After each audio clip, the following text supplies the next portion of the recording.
నమస్కారం, సిటీ వార్తలకు స్వాగతం. ఖమ్మం జిల్లా సింగరేణి మండలంలో వివిధ పార్టీ నాయకులచే ప్రశాంతంగా కొనసాగిన దేశవ్యాప్త సార్వత్రిక సమ్మె గ్రామీణ భారత్ బంద్. ఈ సందర్భంగా వివిధ పార్టీల నాయకులు మాట్లాడుతూ కేంద్ర ప్రభుత్వం ఏర్పాటు చేసిన విధానాలను వ్యతిరేకిస్తూ కేంద్ర ప్రభుత్వానికి వ్యతిరేక నినాదాలు చేయడం జరిగినది. అనంతరం ఎంఆర్ఓ ఆఫీస్ నుంచి స్థానిక బస్టాండ్ వరకు ర్యాలీ నిర్వహించారు.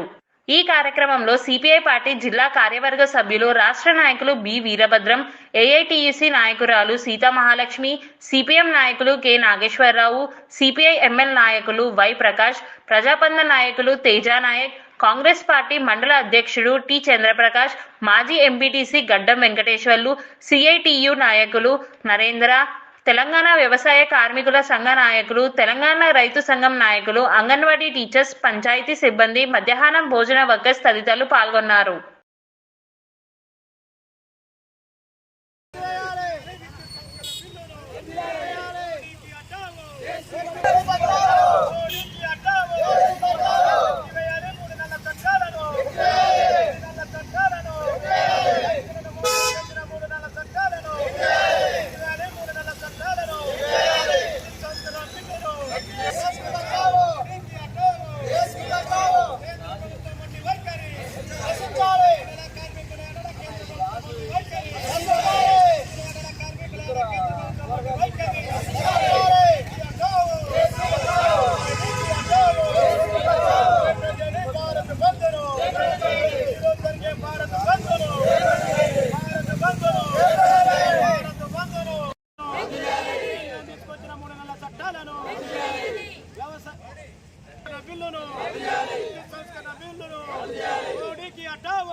కేంద్రం తీసుకొచ్చిన 3 నెలల చట్టాలను, విద్యుత్ సంస్కరణ బిల్లును అమలు చేయాలి. కనీస వేతన చట్టాన్ని కనీస వేతన చట్టాన్ని కేంద్రం కార్మికుల కేంద్ర ప్రభుత్వం లక్ష్య వైఖరి. ఈ రోజు జరిగే గ్రామీణ భారత బంద్ను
దేశవ్యాప్త సమ్మెను వర్ధిల్లాలి. కార్మిక రైతు వ్యవసాయ కార్మికుల ఐక్యత.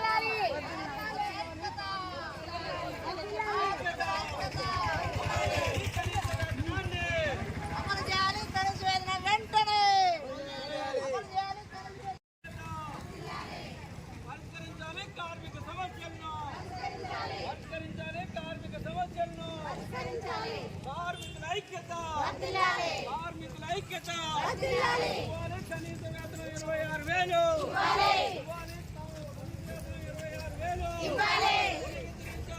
44 కార్మిక చట్టాలను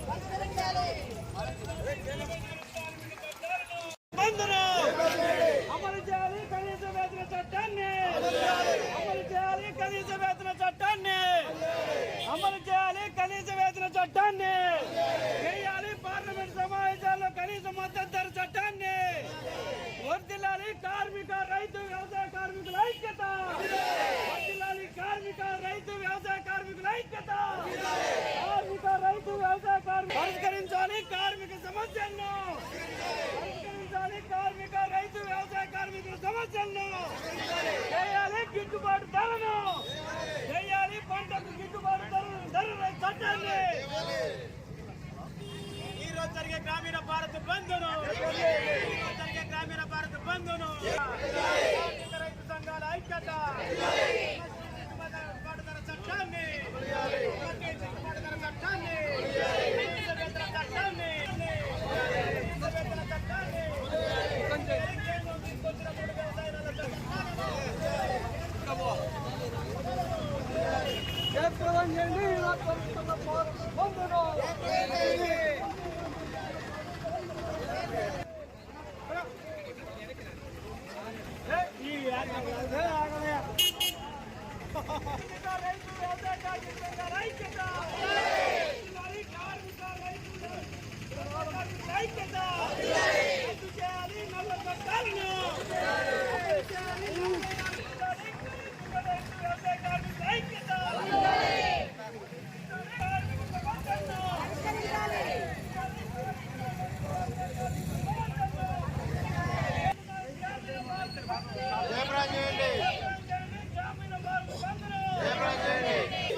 సోదరి సోదరులారా, కార్మిక వర్గానికి అదేవిధంగా ఈరోజు భారత్ బంద్లో గ్రామీణ భారత్ బంద్లో పాల్గొన్నటువంటి కాంగ్రెస్, సిపిఐ, సిపిఎం, న్యూ డెమోక్రసీ, ప్రజాపంద, అన్ని కార్మిక సంఘాలు, సిఐటి, ఏఐటిసి, ఐఎన్టీయూసి, వివిధ ప్రజా సంఘాల ఆధ్వర్యంలో ఈరోజు దేశవ్యాప్తంగా గ్రామీణ భారత్ బంద్ కొనసాగుతూ ఉంది.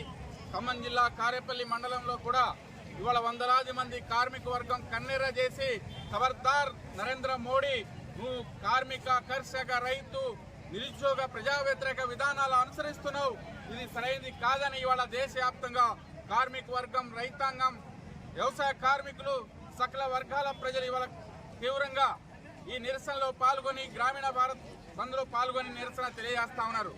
ఏదేమైనా దేశాన్ని పరిపాలిస్తున్నటువంటి బీజేపీ, నరేంద్ర మోడీ ప్రభుత్వం యొక్క విధానాల వల్ల కోట్లాది మంది కార్మికులు, కోట్లాది మంది ఉద్యోగస్తుల యొక్క ఉపాధి లేకుండా చేసేశారు.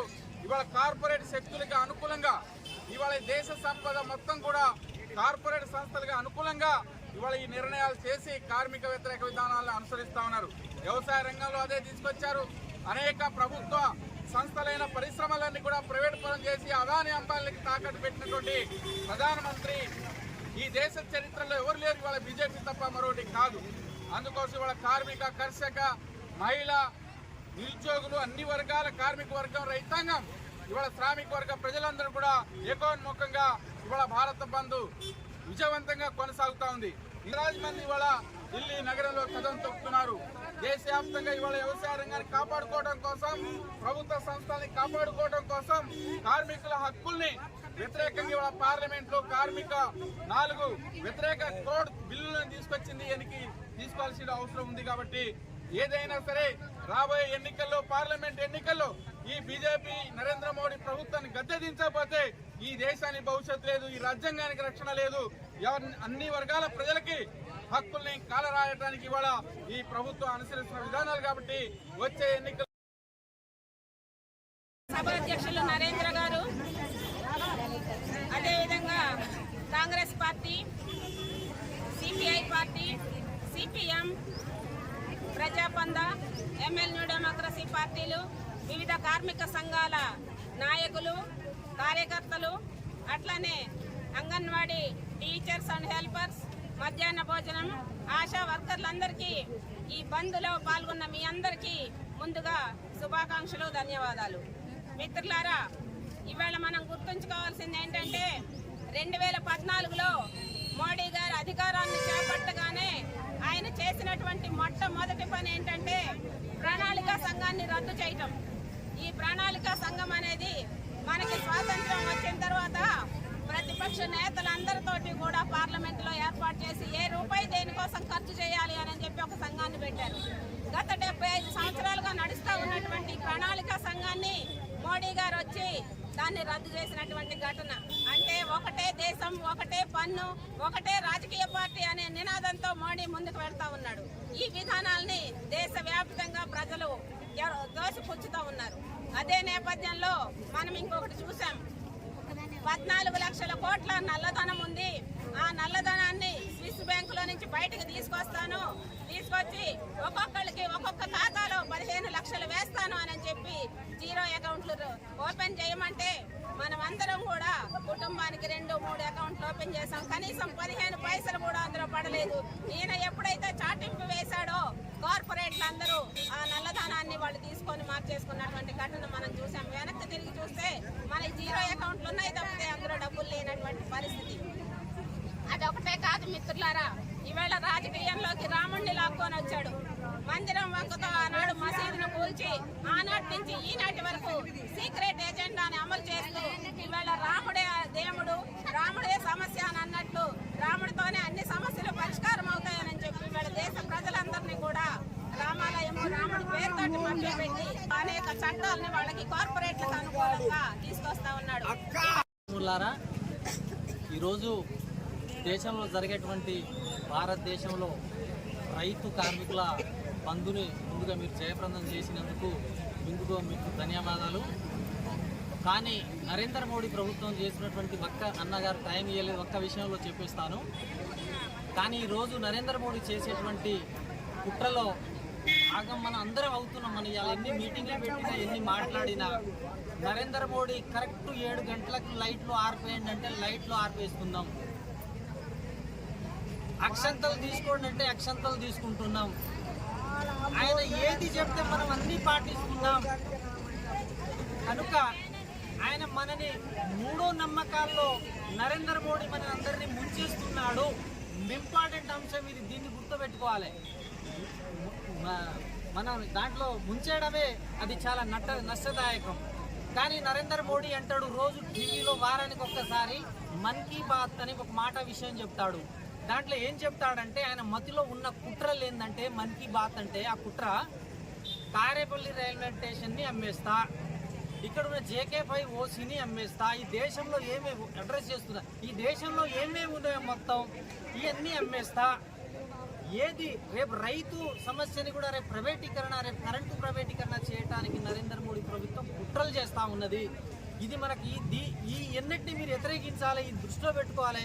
రాబోయే కాలంలో నరేంద్ర మోడీని మీరందరూ చిత్తుగా ఓడిస్తారని చెప్పి ఆశిస్తూ నేను ముగిస్తున్నా. కార్మికులందరికీ, రైతులందరికీ, వివిధ ప్రజా సంఘాల నాయకులకు ముందుగా విప్లవ ధన్యవాదాలు. రైతు కూలి సంఘం రాష్ట్ర కమిటీ తరఫున అభినందనలు తెలియజేస్తున్నా. మనం గత 15 రోజుల నుంచే ఈ భారత్ బంద్ కార్యక్రమాన్ని వివిధ రూపాల్లో మన గ్రామీణ ప్రాంతాల్లో కూడా బంద్ చేయాలని చెప్పేసి ఇవాళ నినాదం మోడీకి వినిపించాలని చెప్పేసి భారతదేశ వ్యాప్తంగా ఇవాళ కార్మిక రైతాంగ సమ్మె కొనసాగుతుంది. అందులో భాగంగానే ఈరోజు మనం కారపల్లి మండల కేంద్రంలో ఉదయం నుంచి ఇప్పటి వరకు పెద్ద ఎత్తున అన్ని వర్గాల ప్రజలు పాల్గొని వివిధ ఉద్యోగస్తులు కానీ, వ్యాపార వర్గాలు కానీ, విద్యా సంస్థలు కానీ, బ్యాంకులు కానీ అన్నింటినీ మూయడం జరిగింది. వాళ్ళు మనకి స్వతహాగానే వాళ్ళు స్వచ్ఛందంగా మనకి సహకరించడం జరిగింది. మరి ఈ బంద్ ఎందుకు చేస్తున్నామంటే మీరు ఒకసారి గుర్తించాలి. మోడీ ప్రభుత్వం వచ్చి 10 సంవత్సరాలు అవుతుంది. వచ్చేటప్పుడు ఏం చేశాడు, నేను భారతదేశంలో నాకంటే గొప్పవాడే లేడు, నేను భారతదేశాన్ని ప్రేమిస్తున్నా, మీ సమస్యలు పరిష్కరిస్తా, ప్రధానంగా కార్మికుల, రైతుల, ఉద్యోగాల వివిధ వర్గాల సమస్యలన్నీ పరిష్కరిస్తున్నాడు. ఏ ఒక్కటి కూడా పరిష్కరించలేదు. సంవత్సరానికి 2 కోట్ల ఉద్యోగాలను ఏ ఒక్కటి ఇవ్వలేదు.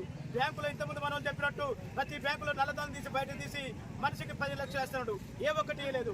సంవత్సరాల కాలం పాటు ఢిల్లీ రైతులు 1,20,00,000 మంది కేంద్రం తీసుకొచ్చిన 3 నల్ల చట్టాలను, రైతులకు హానికరమైన నల్ల చట్టాలను రద్దు చేయాలని కూర్చుంటే, అట్లా విద్యుత్ సంస్కరణ బిల్లు రద్దు చేయాలని కూర్చుంటే, పండించిన పంటలు గిట్టుబాటు ధర కావాలని కూర్చుంటే వాటిని అమలు చేస్తామని హామీ ఇచ్చాడు, లిఖితపూర్వకంగా హామీ ఇచ్చాడు. దాదాపు 750 మంది అమరులైనారు. మరి ఇంతమంది రైతులు మోసం చేసి మరి వాళ్ళని మేము ఇస్తామని చెప్పేసి పార్లమెంట్ లో బలం ఉందని చెప్పేసి ఇంతవరకు ఏ ఒక్కటి కూడా అమలు చేయలేదు. అది కాదు, అసంఘటిత రంగంలో లక్షలాది కోట్లాది మంది కార్మికులు ఉన్నారు. మనం ఏమడుగుతున్నాం, మీలాంటి వాళ్ళకి కనీస వేతన చట్టం అమలు చేయండి. మీరు చేసిన చట్టమే, మీరు చేసిన రాజ్యాంగమే ఏదైతే 26,000 రూపాయల కనీస వేతన చట్టం ఉందో దాన్ని అమలు చేయమంటున్నాం. ఈ అన్నింటి అమలు చేయకపోగా ఏదైతే ఢిల్లీ రైతులకు రాసి ఇచ్చిండో 3 తెల్ల చట్టం వెనక్కి తీసుకుంటామని, విద్యుత్ సంస్కరణ బిల్లు రద్దు చేస్తామని, పంటలకు గిట్టుబాటు ధర చట్టాన్ని ఎంఎస్పీ అమలు చేస్తామని, అసంఘటిత రంగంలో రంగంలో ఉన్న కార్మికులందరినీ పర్మనెంట్ చేస్తాను ఒప్పుకున్నాడు. ఏ ఒక్కటి కూడా అమలు చేయలేదు. అన్నగారు అక్కలారు అందుకోసమే ఈ రోజు ప్రధానంగా గ్రామీణ భారత్ బంద్ చేసేది అదే. ఏదైతే మీరు ఇచ్చిన మాటను నిలబెట్టుకోవాలి, లేదా భవిష్యత్తులో 2024లో మీ ప్రభుత్వాన్ని గద్దె దించాల్సి వస్తుందని చెప్పేసి ఇవాళ మనం ధర్నా చేస్తున్నాం. ఏమంటారు, ముళ్ళు నాటారు, మేకులు నాటారు రాకుండా. ఎంతో మంది లాఠీ చేర్చారు, కాళ్ళు ఇరిగినాయి, చేతులు ఇరిగినాయి, వందలాది మీద లాఠీ చేశారు నిన్ననే మొన్ననే. అయినా వాళ్ళు మొక్క వందరేలో ఇవాళ ఢిల్లీ రైతులు మొత్తం ధర్నా చేస్తున్నారు. మనం గంట సేపు చేయడానికి ఉదయం నుంచి ఇప్పుడు నిలబడితే నేను ఎప్పుడు పోయి రెస్ట్ తీసుకోవాలనుకుంటున్నాను. కానీ అన్నలారు అక్కలారు వాళ్ళకి అది కాదు. తాడా పేడ తెలుసుకుంటారని వచ్చి ఢిల్లీ రైతులు వాళ్ళకి మనందరం భవిష్యత్తులో వాళ్ళు ఇచ్చే కార్యక్రమాలకి అండదండగా ఉండాలి. మన హక్కులు సాధించుకోవాలంటే ఇట్లాంటి బంధులో మీరందరూ స్వచ్ఛందంగా పాల్గొనాలి. ఇలా పాల్గొన్న మీ అందరికీ పేరు పేరున అఖిల భారత రైతు సంఘం రాష్ట్ర కమిటీ తరఫున మనం ఏదైతే ఇప్పుడు పోరాటం చేస్తున్నాం అవి విజయవంతం వరకు అందరం ఐక్యంగా ఉండి పోరాటం చేయాలని చెప్పేసి ఈ అవకాశం ఇచ్చిన ఈ రోజు అఖిల భారత కార్మిక రైతు సంఘాల ఆధ్వర్యంలో గ్రామీణ భారత్ బంద్ కార్యక్రమం చేసినందుకు హృదయపూర్వక ధన్యవాదాలు తెలుపుతూ మధ్యాహ్న కార్మికుల కనీస వేతనం 26,000 పెంచాలని, 4 లేబర్లు కోట్లు 44 కోట్లు ఉన్నదాన్ని 4 లేబర్లుగా రద్దు చేయాలని, అలాగే కేంద్రంలో ప్రధాని నరేంద్ర మోడీ ప్రభుత్వం కార్మికుల ప్రయోజనాలు కార్పొరేట్ శక్తులకి తాకట్టు పెట్టిందని, ఈ అసంఘటిత రంగ కార్మికులకు దేశవ్యాప్తంగా సమగ్ర చట్టం తేవాలని ఈ రోజున మనం ఈ భారత బంద్ కార్యక్రమాన్ని చేపట్టినాం. భారత బంద్ కార్యక్రమంలో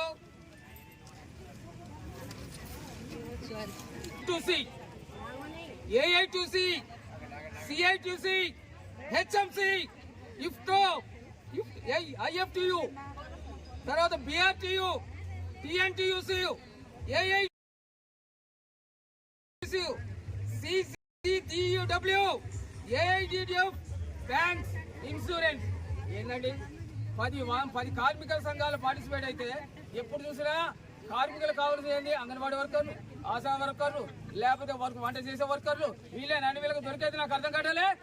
ఏమనుకుంటాడు ఉంటే చేయుతుంటే చూడండి వెతుకులే డోర్ సేల్ అయితే మిస్టర్ వీళ్ళు అంత మట్టికి. అయితే భారత రాజ్యాంగంలో జయప్రదం చేసినందుకు కారణం ఏంటంటే 1 నెల రోజులు బట్టి మన కమ్యూనిస్ట్ సోదరులందరూ ఆరాటం చేస్తున్నారు. కానీ వచ్చింది మాత్రం 4. అధిక ధరలు, సంవత్సరానికి 2 కోట్ల మన మిత్రులు చెప్పినట్టుగా రైతులకు గిట్టుబాటు ధర లేకపోవటం, కార్మికులకి కనీస వేతనాలు అమలు చేయకపోవటం, పిఎఫ్ చట్టాన్ని తుట్టుపడటం, రన్ చట్టం తీసుకురావటం, కార్మికులు మొత్తం మీ మీదనే అధిక ధరలు పెట్టినంటే మన మీదనే వాళ్ళు దోసుకునేది వీళ్ళు వ్యాపారస్తులందరూ. గుర్తుపెట్టుకోండి, ఇక్కడ ఉన్న వ్యాపారం చేసే ప్రతి ఒక్కడు మనం చేసే ప్రతి పైసని అదనంగా తీసుకొని మన మీద పెత్తనాలు చేస్తారు. అందుకే ఇది కమ్యూనిస్ట్ సోదరు పోరాటాలు, ఆర్భాటాలు పాపం ఎప్పుడు చూసినా కానీ పాప మా చెల్లెలు వీళ్ళే కనిపిస్తారు కానీ వేరే కొత్త వాళ్ళు కనిపించడంలే. కాబట్టి దయచేసి కేంద్ర కార్మిక కిసాన్ సంఘ సంయుక్త మోర్చా ఆధ్వర్యంలో ఈ నెల చేపట్టిన బంద్ కార్యక్రమం దిగ్విజయం చేయనందుకు మన పొడుగుండి ఒత్తుతోండి తగిలి ఐఎన్టీసీ అంటే కాంగ్రెస్ పార్టీ తరఫు నుంచి హృదయపూర్వక నమస్కారాలు తెలియజేస్తూ సెలవు. మరి జరుగుతున్నటువంటి సార్వత్రిక సమ్మె భారత్ గ్రామీణ బంద్లో పాల్గొన్నటువంటి అన్ని పార్టీల నాయకులకు, ప్రజా సంఘాల నాయకులకు, కార్మిక సంఘాల నాయకులకు అందరికీ ముందుగా తెలంగాణ వ్యవసాయ కార్మిక సంఘం రాష్ట్ర కమిటీ తరఫున ధన్యవాదాలు తెలియజేస్తా ఉన్నాం. ఈరోజు జరుగుతున్నటువంటి దేశవ్యాప్తమైనటువంటి ఈ సమ్మెలో పాల్గొంటున్నటువంటి, నిరసన తెలుపుతున్నటువంటి లక్షలాది మందిగా రోడ్లెక్కినటువంటి మన నినాదాలు ఇప్పటికే నరేంద్ర మోడీ పీటలు కింద కదులుతున్నాయని చెప్పేసి మనం అర్థం చేసుకోవచ్చు. ఇప్పటికే సంబంధించినటువంటి పంజాబ్, ఇతర రాష్ట్రాల రైతాంగం ఢిల్లీ కేంద్రంగానే ఆందోళన చేస్తూ ఉన్నారు. కాబట్టి ఏదైతే నరేంద్ర మోడీ గారు మళ్ళా అధికారంలోకి రావాలని చెప్పేసి చూస్తూ ఉన్నాడు, గతంలో అధికారంలోకి వచ్చినటువంటి సందర్భంలో చెప్పినటువంటి వాగ్దానాలు ఏ ఒక్కటి అమలు చేయకపోగా మనకు రక్షణ వలయంగా ఉన్నటువంటి కార్మిక చట్టాలని కోడ్లుగా మార్చినటువంటి పరిస్థితి ఉన్నది. కొత్త పరిశ్రమలు, ఫ్యాక్టరీలు స్థాపించాల్సినటువంటి ప్రభుత్వం ఉన్నటువంటి పబ్లిక్ సెక్టార్లన్నింటినీ కూడా ప్రైవేట్ పరం కేవలం అదాని అంబానీలకు మాత్రమే కట్టబెడుతున్నటువంటి పరిస్థితి మనకి ఈరోజు అవపడతా ఉంది. ఒకవైపు కార్మికులకు కనీస వేతనాలు అమలు చేసేటువంటి పరిస్థితి లేకపోగా సంబంధించినటువంటి రైతాంగం పండించేటువంటి పంటలకు గిట్టుబాటు ధరలు ఇవ్వట్లేదు. సంబంధించినటువంటి కార్మికులు వాడుకునేటువంటి విద్యుత్తును కూడా ప్రైవేట్ పరం చేయాలి అని చెప్పేసి కేంద్ర ప్రభుత్వం చూస్తూ ఉంది.